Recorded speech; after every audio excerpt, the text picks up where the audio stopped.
What's up, guys? It's time to go pick up the Avengers Endgame Steelbook from Best Buy. I haven't done a Drumdums drive probably since the Halloween Steelbook back in June, something like that. Don't quote me, but I think that's how long it's been. I also went on Twitter here and I asked you guys to post some questions because I like talking about like topics of the day and stuff like that. So we're gonna get going here, but I will say thank you. I got a lot of good questions, good topics to talk about, and one of them is the Dave Cave. For Endgame, the gross injustice done to Hulk in that film, and overall your thoughts on the potential return of Tommy Doyle and Kills Ends.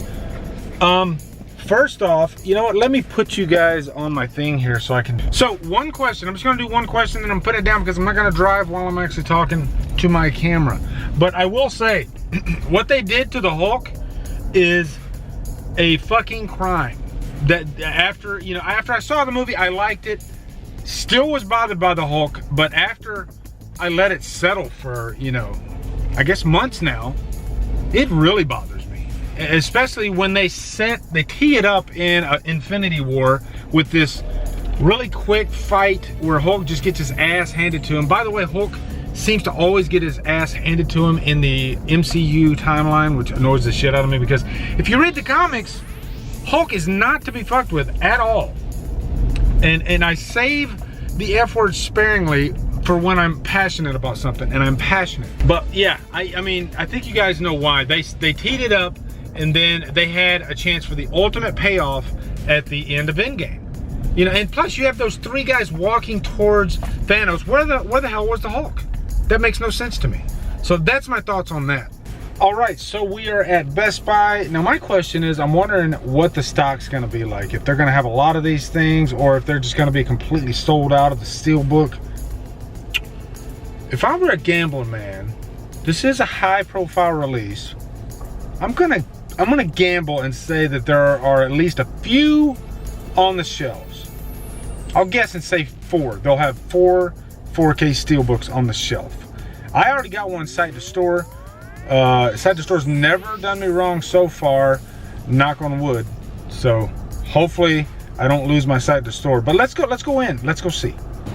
And you can see it is a really wet and rainy day here in Melbourne, Florida, and it's been pretty wet and rainy all week.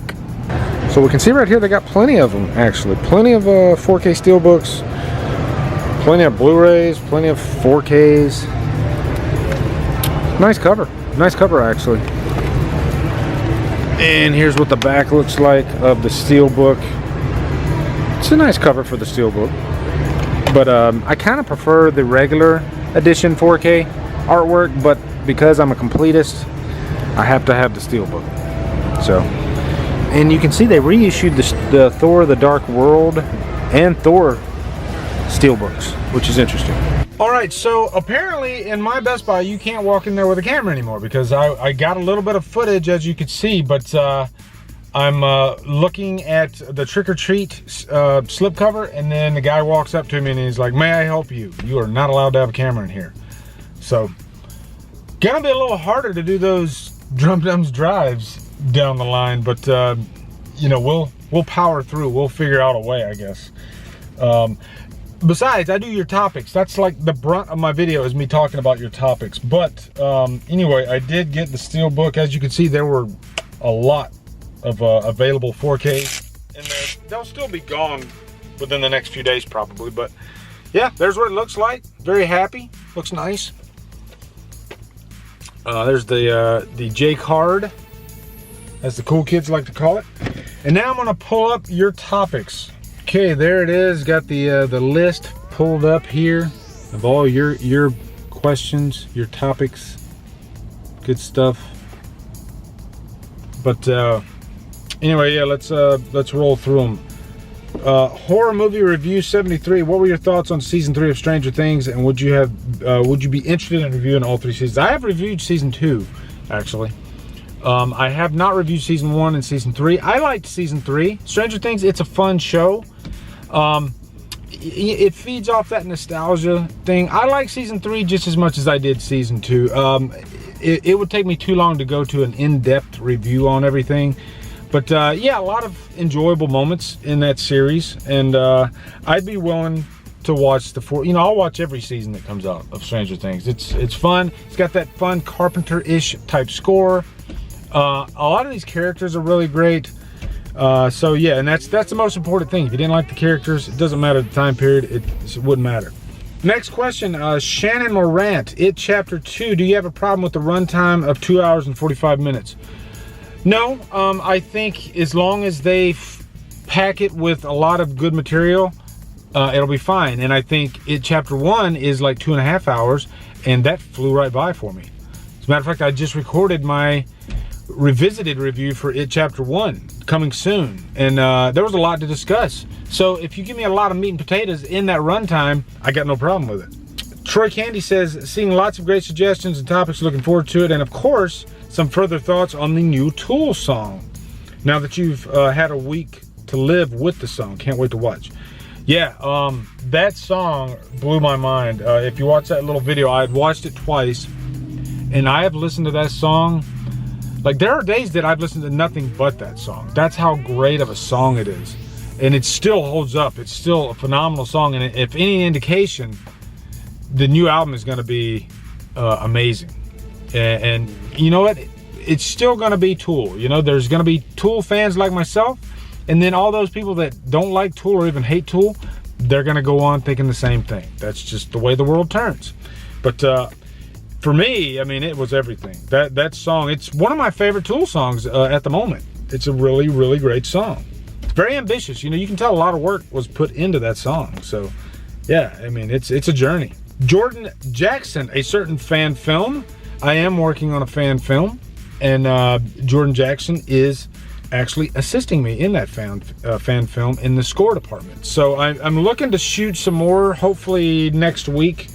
It's a process, but I'm hoping to have it done by October.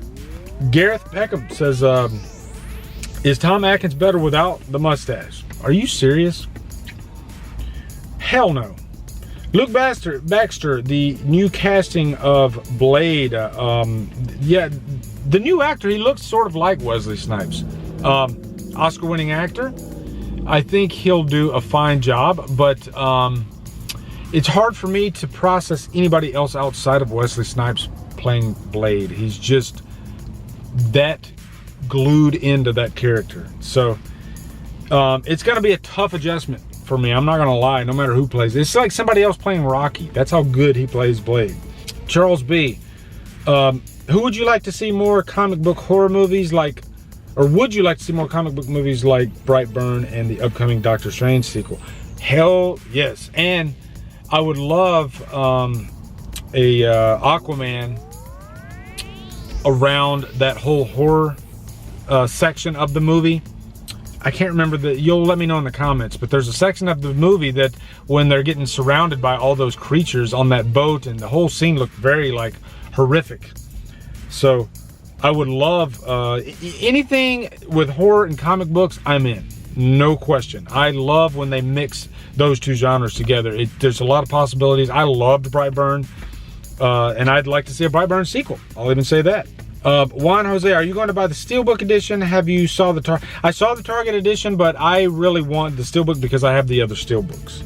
Target does put out some nice editions though. It's your boy Bugsy says, do a vid on Universal canceling the fucking hunt, please. You know, this happens every few years. You know, Columbine, when Columbine happened, there were a few movies that were shelved, like Carrie to the Rage, Cherry Falls. Both those movies were affected by the Columbine tragedy. Do those two movies have a following now? Yes, they do. I don't think, if anything, sometimes these horrific events make you even more curious. Like, I gotta admit, I'm more curious about The Hunt now that they have canceled, or Universal has canceled releasing it. I'm more now I really want to see that movie. Same thing happened with The Interview. So the audience, I think, is still going to find the movie, and it does look like a very interesting movie, but the politics behind it, I think, is really stupid. I think canceling a movie because of a personal opinion about it, or that it could affect a political affiliation, I think you should not combine politics with entertainment. That's pretty much what I'm trying to get at. I think when you do that, it's really stupid. Because at the end of the day, the movie's going to exist.